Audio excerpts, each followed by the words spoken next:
नमस्ते दोस्तों, मेरा नाम हेमंत है। मैं एक बेवड़ा हूँ। हाय हाय हेमंत हेमंत भाई। भाई। नमस्कार हाय हेमंत भाई। नमस्कार, one day at a high time. Hemant ji. नमस्कार नमस्कार सभी भाइयों को नमस्कार।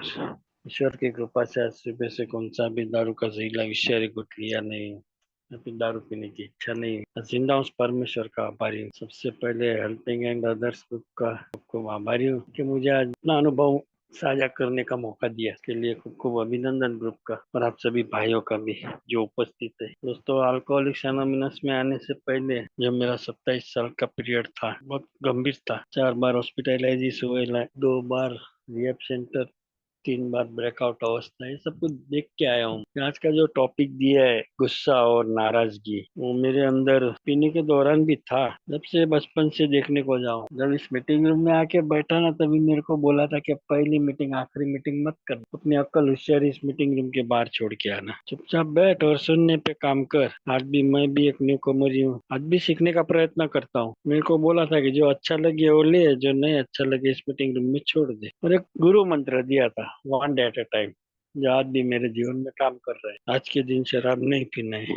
जो टूल्स मुझे दिए थे उसका पालन किया। खुले मन, प्रामाणिकपना, निर्धार। एजिट अभी तक जो तेरे पास है वो बचाने का प्रयत्न कर। पीने के दौरान जो मेरे हथगंडे हो गए ना, उसके पहले जो बचपन में मेरे साथ हुआ था, मेरे पिताजी थे, वो भी अल्कोहलिक थे, लेकिन वो बीए पास थे गुजरात स्टेट से। और मुंबई में सचिवालय पेन एंड अकाउंट ऑफिसर में ऑफिसर थे वो। जब मैं स्कूल में जाता था, स्कूल से आता था, तभी वो मेरे पिताजी आते थे ना, उनके पहले मुझे बुक खोल के बैठना पड़ता था कि मैं पढ़ाई कर रहा हूँ, ऐसा दिखाने के लिए। वो गुस्सा तभी से ही स्टार्ट हो गया था, शुरुआत हो गई थी गुस्से की। और उनकी छुट्टियों के दिन जो नेतर की छड़ी रहती है, वो लेके मेरे सामने बैठते थे और वो अभ्यास कराते थे। हाथ पे वो छड़ी मार, तभी वो गुस्सा। उस समय वो ब्लैक एंड व्हाइट टीवी निकला था। जहाँ मैं रहता था, मुंबई जोगेश्वरी में, वहाँ पूरे एरिया में एक ही टीवी था, जो हमारे बाजू में ही था। जो उस समय छाया गीत, चित्रहार, ये सब चलता था। तभी वो 25 पैसा दे के वो देखने का। लेकिन मेरे पिताजी जाने नहीं देते थे। कभी लाइफ में, कभी जीवन में, कभी टीवी नहीं देखा था ना, तो वो गुस्सा। तो मेरे पिताजी के जो, मेरी माँ है ना, मेरी माँ और मेरी फूफी, वो जोगेश्वरी में अंजर थिएटर है, वहां पे रात को नाइट शो सत्यम शिवम सुंदरम देखने को गए। और मेरी माँ को पूरी रात बाहर खड़ा किया था। तभी का वो गुस्सा वो पलते रहा मेरे अंदर, मेरे जहन में। वो छवि, वो चेहरे, वो जो सीन था ना, वो आज तो तभी से मेरे जहन में वो छवि छप छप गई थी, दिमाग में और दिल पे। जिस समय मैं जैसे जैसे बड़ा हुआ, 82 में मेरा पिताजी अल्कोहलिज्म की वजह से चल बसे। मुंबई साइन हॉस्पिटल में 3 महीने थे। फिर मेरा नंबर लगा, मेरे को भी अस्थमा की बीमारी लगी और मेरे को डॉक्टर ब्रांडी का एक चम्मच घुट पिलाया गया था 1985-86 में। वो एक चम्मच घुट, मेरी दादी माँ बोलती थी इसको पिला, इसका अस्थमा थम जाएगा। लेकिन मेरा अस्थमा नहीं थमा, शराबियत नाम की बीमारी लग गई। लेकिन जिस समय मैं स्कूल में था ना, म्यूनसिपालिटी की स्कूल थी, आज भी वो स्कूल है, लेकिन वो सर नहीं है जो अध्यापक बोला जाता है। उन्होंने मेरे को उस समय, जब मैं 7 साल का था शायद, 82-83 की बात है, कि उसके पहले, तभी मैं क्लासरूम में उधर मैं पेशाब कर गया था। वो हाफ पैंट पहना हुआ और शर्ट पहन के दफ्तर लेके जाते थे स्कूल में। और वो सर ने, वो अध्यापक ने मेरे को एक झापड़ मारा, और उसका गुस्सा और रिजाइनमेंट आज भी है। वो गुस्सा खुन्नस में या नाराजगी में जो परिवर्तन हो गया, तो आज तक था। लेकिन वो सर तो नहीं रहे। मैं भी वहाँ 7वीं तक ही पढ़ा, फिर निकल गया वहां से। फिर मेरे को वापस मुंबई मलाड में म्यूनसिपल स्कूल में ही लगना पड़ा। एसएससी में 10 बार फेल, आज भी सर्टिफिकेट लेने नहीं गया हूँ। इसी तरह बहुत से हथगंडे हुए हैं मेरे साथ, जो मैंने किए थे। फिर आहिस्ता आहिस्ता शराब की लत लग गई। रोज का, महीने में एक बार पीने वाला, हफ्ते में आया, हफ्ते में 15 दिन, 15 दिन में रोज दोपहर शाम सुबह चालू हो गया था। न मानने वाली बीमारी बोला गया है। वो क्रेविंग को मैं रोक नहीं पा रहा था, वो आकर्षण। वो सब इस मीटिंग रूम में आने के बाद समझ में आया। जब मैं ध्यान पूर्वक सुनता हूँ ना, उस सुनने पे काम करता हूँ, तो बराबर वो क्लिक होता है दिमाग में। मैं किसी की मानता नहीं था। पीने के दौरान जो घर में मैंने हथगंडे किए थे, जो मेरी औरत, जो मैं 2017 तक मैं सीएससी का स्लीपर ही पहना हूँ, और पीने के बाद मेरा अहंकार जो बाहर आ जाता था, मेरी औरत को जो मैंने त्रास दिया था, जो हानि दी थी, वही स्लीपर से मेरे को मारती थी। मेरे ही स्लीपर से। अंत का मेरा यही था। मेरे को बोला है जूनियर सभासद ने कि हेमंत, तेरे लास्ट 3 दिन है ना, जिस अवस्था में अल्कोहलिक्स एनोनिमस में है ना, वो कभी भूलना मत तू। कभी मेरे बेटे ने मेरे को कॉलर पकड़ के मारा है और सोफे पे पटक दिया है, उसका गुस्सा, वो गुस्से में घर से भाग जाता था।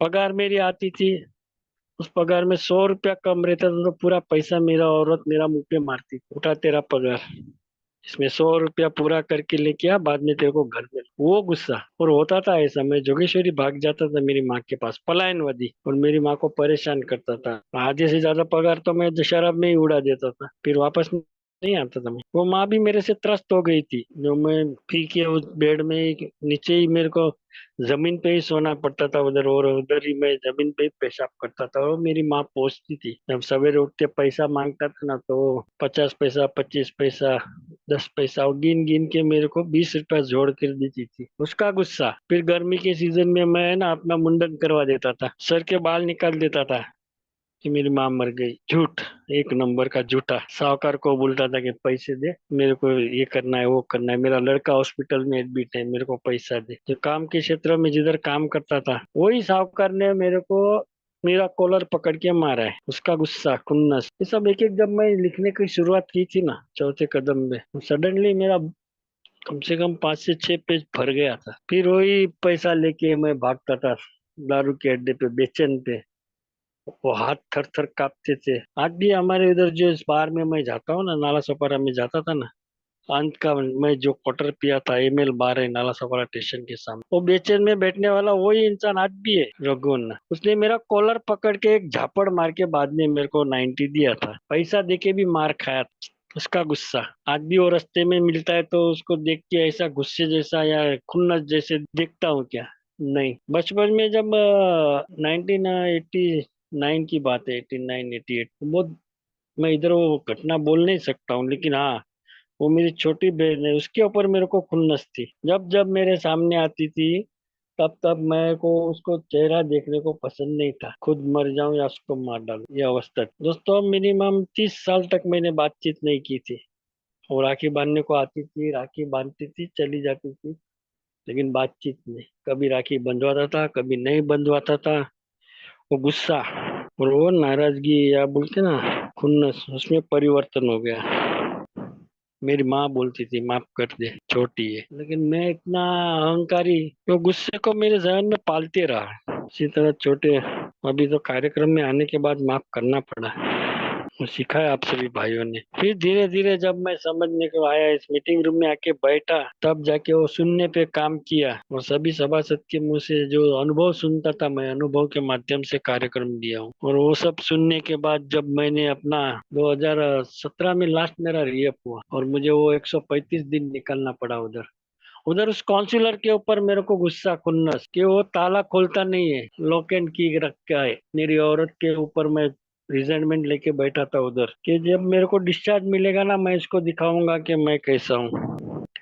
उधर मेरे को वो काउंसलर के माध्यम से मेरे को थोड़ा कार्यक्रम पे काम करना पड़ा, क्योंकि मेरे को जल्दी बाहर निकलना था। और उस समय दोस्तों, मेरे लड़के का मरे हुए का उसका बरसी था, 4 मार्च 2017 का। और उसने मेरे को रिहब से डिस्चार्ज नहीं दिया, ना ही मेरे को मेरे परिवार से मिलने दिया। उसका गुस्सा, वो खुन्नस, वो भी लिखा था मैंने, आज भी है मेरे पास लिखा हुआ। फिर जब मेरा डिस्चार्ज हुआ, और मेरी औरत ने मेरे को जो 135 दिन रिहब में रखा था, वो 135 दिन उसने घर में कैसे निकाले, तो उसने उसका अनुभव मेरे को बताया। जो ठाणा से लेके मुंबई नाला सफर तक आने के लिए 1 घंटे का सफर है, वो उबर में बैठ के मेरे को उसने अपना अनुभव सुनाया, कि तेरी रिहब की फीस भरने के लिए हम लोग 8 8 दिन घर में खाना नहीं पकाते थे, फिर भी उसमें 3,000 ज्यादा डाल के वो रिहब का फीस भरना पड़ता था। रोया था मैं, रोया। उबर में बैठे बैठे मेरी औरत के बाजू में मैं रोया था। आज आभारी हूँ उस काउंसलर का, जिसने मेरे को मीटिंग लिस्ट दी और बोला था कि हेमंत, जा, बाहर की दुनिया में तू जी नहीं पाएगा, इस मीटिंग रूम में जाके बैठना। और आके बैठना पड़ा। नाक घसट आया था, मेरे को कोई नहीं लाया, मैं अकेला खुद आया हूँ। वो दिन था 24 अप्रैल 2018, पहली मीटिंग की। और तब से लेके आज तक पीछे मुड़ के देखने की जरूरत नहीं पड़ी। स्टिक टू विनर बोला गया है, इसका हाथ पकड़ के रख, छोड़ना मत, फिर कोई भी होए। तेरे को जो अच्छा मन सभासद लगता है उसका हाथ पकड़, उससे बात कर। चाहे हफ्ते में एक बार बात कर, लेकिन बात कर। तेरा मार्गदर्शक है तो उससे बात कर। पहले तो बहुत 2 साल में मेरे को अड़चने आई थी, उसके लिए मैंने मदद भी मांगी। जो मुझे बोला गया है कि मदद मांगना, मैंने मदद भी मांगी थी और मुझे मदद मिली। कई घटनाएं ऐसी भी घट चुकी है मेरे साथ सोबराइटी में। जो 90 दिन 90 मीटिंग किया, उसमें मेरे को माइनर अटैक भी आ गया था, उधर हॉस्पिटल में एडमिट, मुंबई वोकार्ड हॉस्पिटल में। वहां भी बैठे बैठे उस डॉक्टर को बोलता हूँ कि यार थोड़ा मेरे को तम्बाकू मिलेगा क्या। एकदम बंद कर दिया था मेरा। लेकिन इस मीटिंग रूम में आने से 7 दिसंबर 2017 से वो सब बंद है। मावा पान गुटखा जो सब खाता था वो सब बंद। ये ईश्वर की कृपा और आप सभी भाइयों का साथ है, इससे ही पॉसिबल है। मेरे अकेले से तो बहुत से प्रयत्न किए मैंने, बहुत से प्रयत्न किए, लेकिन नहीं छूटता था मेरे। शराब छूटती नहीं थी। इसके लिए मुझे सरेंडर करना पड़ा दारू के सामने। जब शराब के सामने सरेंडर होता हूँ, झुकता हूँ, स्वीकार भाव जो मेरे अंदर नहीं था वो स्वीकार भाव लाना पड़ा। यहाँ दारू के सामने मैं अद्भुत हूँ, मेरा जीवन अस्त व्यस्त है। जो पहला, उन दौरान जब मेरा पहला साल था ना, तभी मेरे से बहुत हथगंडे हुए। लॉकडाउन का बैठ गया था, पहला टोकन लिया, उसके बाद लॉकडाउन बैठ गया। और उस लॉकडाउन में जो घर में हथगंडे हुए थे, दोनों मियाँ भी अकेले थे। 24 घंटा क्या करे, मीटिंग की उपलब्धि नहीं थी। 1.5 महीना मीटिंग नहीं मिली थी मेरे को। सेक्स का अभाव, 24 घंटे सामने ही सामने। तो अभी वो मेरा कभी न कभी वो बाहर आ गया। अभी औरत भी परेशान, ना बोलने लगी तो गुस्सा, उसमें गुस्सा आने का उसका। पीने के टाइम तो बहुत बाल खींच के भी मारा है, हाथ पकड़ के मारा है, बहुत मारा है, आंख भी फोड़ दी है। फिर गुस्से में लेकिन उस डॉक्टर के पास दवाई लेने गई थी ना, तभी भी वो डॉक्टर को बोलती, रोड पे बच्चे लोग खेल रहे थे, उसका बॉल मेरे को लगा है, उसने नहीं मारा है। वो चाहती तो पुलिस कंप्लेंट कर सकती, लेकिन मेरी सास ने मेरे को पुलिस स्टेशन जरूर दिखाया है। उसके ऊपर का गुस्सा खुन्नस आज भी था, लेकिन जब लिखा तभी सब निकल गया मेरे अंदर से। लेकिन जब मेरी औरत के बारे में जो लॉकडाउन में मेरे से गलतियां हुई, लिटरली उसने मेरे मार्गदर्शक को फोन करके बोल दिया था कि ये ऐसा ऐसा हथगंडे कर रहा है, 24 घंटा मेरे पीछे। फिर उसके ऊपर काम करना पड़ा। और शुक्रगुजार हूँ, आप सभी भाइयों का आभारी हूँ यार, कि ऑनलाइन मीटिंग मेरे को मिली। और पहली मैंने मीटिंग की थी अमरावती, और वहां से सब बाद में ये सब लिंक आई। और ऑनलाइन मीटिंग से मैं घर बैठे मेरी मानसिकता स्थिर कर सकता हूँ। ये बीमारी का जो 3 पार्ट बोला गया है, शारीरिक मानसिक और आध्यात्मिक, 3 रीत से मेरे को लगी हुई बीमारी है, उसमें मेरे को काम करना है। उसके बाद बोलते हैं ना, दारू तो रुक जाती है एक दिन के हिसाब से, लेकिन जो मेरे साथ घातक पाप वो बाहर आते हैं ना, आलस, मत्स्य, सेक्स, गुस्सा, रिजेंटमेंट, खुन्नस बहुत होता है। उसके ऊपर काम करना पड़ता है। काम नहीं रहेगा, खाली काम रहेगा, खाली घर में बैठा रहेगा तो खाली दिमाग शैतान का घर कहा गया है। तो मैं खुद खाली नहीं रहता हूँ। मैं आज भी नौकरी नहीं है, दारू की वजह से वीआरएस लेके बैठा हूँ। क्यों? कि मैं जब काम पे जाता था ना, तभी पी के जाता था रोज सवेरे। और सवेरे सवेरे मेरे जोड़ीदार जो दोस्त लोग थे, उसको मेरी बात है ना दारू की वो बर्दाश्त नहीं होती थी। और वो लोग ने लास्ट एंडिंग में मेरे को 2 बार दो दो झापड़ मारे, और मैं जाके पीछे फुल टाइट होके ऑफिस में जाके खड़ा हो गया और वीआरएस ले लिया। आज आभारी हूँ सा मेरे जोड़ीदार के काम के क्षेत्र के, जो उसने मेरे को 2 झापड़ मारा और मैंने वीआरएस लेके बैठा, और मैं इस संस्था में आके बैठा यार। जो अलौकिक संगठन बोला गया है, इस संस्था में आके बैठा। मैं तो 2017 में ही मेरे लड़के के बाजू में मेरा फोटो लग चुका होता था। आज उसका भी आभारी हूँ। नहीं तो मेरी कोई औकात ही नहीं थी अल्कोहलिक्स एनोनिमस जैसी संस्था में आके बैठने की। 2005 में मैसेज मिला था, लेकिन सुना नहीं। उसके फटके मेरे को गिरे, बहुत गिरे।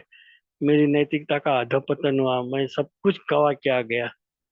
सब कुछ, कुछ बाकी नहीं रहा है मेरे। बोलते ना, वो मरता क्या नहीं करता, ऐसी अवस्था में था। लेकिन यहाँ आने के बाद बोला गया, इधर हेमंत जान बचाने का कार्यक्रम, तेरे को किसी से कुछ लेना देना नहीं है, तेरे को खुद अपनी जान बचाने का है। ना तो तेरी औरत से कुछ लेना देना है, ना तेरे घर वालों से, ना तेरे परिवार वालों से, ना समाज से। तुझे अपनी जान बचानी है। तो इसीलिए मुझे इस मीटिंग रूम में 1.5 घंटे की मीटिंग में आना पड़ता है।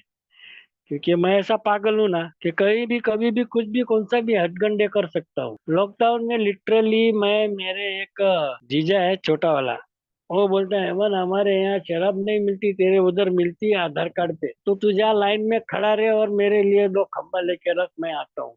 और मैं पागल के जैसा जाके 4 घंटा लाइन में खड़ा रहा। 4 घंटे के बाद घर पे आया तो मेरी औरत और मेरा इतना झगड़ा हुआ दोस्तों कि पूछो मत। बहुत झगड़ा हुआ। उल्टा अभी मैं तेरे को सही करती हूँ, तेरे मार्गदर्शक को फोन करती हूँ, इसको फोन करती हूँ, लेकिन दोस्तों बाद में मेरे को मेरी भूल समझ में आई कि गुस्सा मैं खाली फोकट क्यों कर रहा हूँ। तो उसका गुनहगार मैं हूँ। मेरे को क्या गरज थी उधर जाके खड़ा रहने की। चुका आणि सीखा, मराठी एक शब्द है। भूल करते हो तो फिर सीखना भी पड़ता है। तो उसके लिए सीखने के लिए मैं आता हूँ दोस्तों, और वही मैं करने का प्रयत्न करता हूँ। लेकिन जब आज मैं एक दिन के हिसाब से जब कार्यक्रम पे चल रहा हूँ, चौथा कदम लिया भी था मैं 2021 में। 4 साल के बाद चौथा कदम लिया मैंने, मार्गदर्शक के सामने बैठा। बोलते हैं ना धीरे चल, सहज साध्य करा, मराठी में बोला गया धीरे चल। तो धीरे चलने का प्रयत्न किया। उसका नतीजा ये कि मेरे को 4 साल के बाद कार्यक्रम और चौथा कदम लेना पड़ा, और लिखा, लिखने का प्रयत्न किया। उसमें सभी का नाम, कारण, किसके ऊपर क्या मैंने किया है, वो सब लिखा मैंने। तो उसका सब गुनहगार तो मैं ही ठहरा कि सब मेरे वजह से हो रहा है। तो ये सब समझ में आया बाद में। और जब मेरे को वो सब लिखाया गया सब, तभी तभी भी थोड़ा बहुत तो लिखूं कि नहीं लिखूं, ये कैची में फंसा था यार। मेरी औरत पड़ेगी तो फिर वो मेरे बारे में क्या सोचेगी, झगड़ा होएगा, ये होएगा, वो होएगा। लेकिन आज भी वो पुस्तक मेरे पास है, मैंने मेरे पास ही रखा है छुपा के। आज तक उसके हाथ में नहीं आई है। शुक्रगुजार हूँ। आज मेरी औरत का भी आभारी हूँ यार, बहुत सपोर्ट करती है। आज हम दोनों मियाँ भी घर में अकेले हैं। आज पेंशन में खुश हूँ। पहले पगार आती थी तो घर में कुछ नहीं होता था, 1 रुपया नहीं आता था। आज पूरा का पूरा पगार मैं और पेंशन औरत के हाथ में देता हूँ। इसी महीने की बात करूँ दोस्तों, इसी महीने में हम लोग को दोनों को 1-1 रुपया पगार पगार आया है। आधार कार्ड पैन कार्ड लिंक नहीं किया के, इसके कारण लिंक नहीं किया गया, इसके कारण इसी महीने में 1-1 रुपया पगार आया है हम दोनों को। फिर भी यार आज हंस के जीना सिखाया है मेरे को, हंसना सिखाया है। उल्टा ना, 1 कदम तू चल तो 4 कदम वो परमेश्वर आगे चलेगा तेरे। सही बात है दोस्तों। जब मैं तीसरे कदम की प्रार्थना बोलता हूँ ना, तो मेरे ना होने वाले कार्य हो जाते हैं। लेकिन आज ये नहीं है कि नहीं यार, आज घर में अब इन दोनों का पगार नहीं है तो महीना कैसे जाएगा, क्या होएगा, कैसे हैंडल करेंगे। तो ईश्वर की कृपा से सब कुछ हो गया, वो करना पड़ा। क्योंकि मेरे को बोला गया कि हेमंत, जब तू पीता था ना तभी तेरा कितना पैसा जाता था, अभी इतने साल से नहीं पी रहा है तो तेरा पैसा कितना बचा है, वो जरा देख, काउंट कर वो ब्लेसिंग, और तेरा ब्लेसिंग प्लस पॉइंट वो देखा मैंने यार। हाँ है। तो आज उसी में गुजारा चल रहा है यार, मेडिकल का भी जा रहा है, सब कुछ हो रहा है। ये ईश्वर की कृपा। नहीं तो मैं कहीं भी ऐसा बेवड़ा हूं ना कि 1 रुपया भी सही ढंग से किधर भी खर्चा नहीं कर पाता था। आज सीखा है मेरे को पैसा मैनेज करना। तो दोस्तों एक दिन के हिसाब से मैं सीखने का प्रयत्न कर रहा हूँ। जितना मेरे को समझ में आया उतना मैं बोला। चेयरमैन साहब ने बोलने का संदेश दिया, आप सभी भाइयों ने शांतिपूर्वक सुना, इसके लिए आभारी हूँ। धन्यवाद।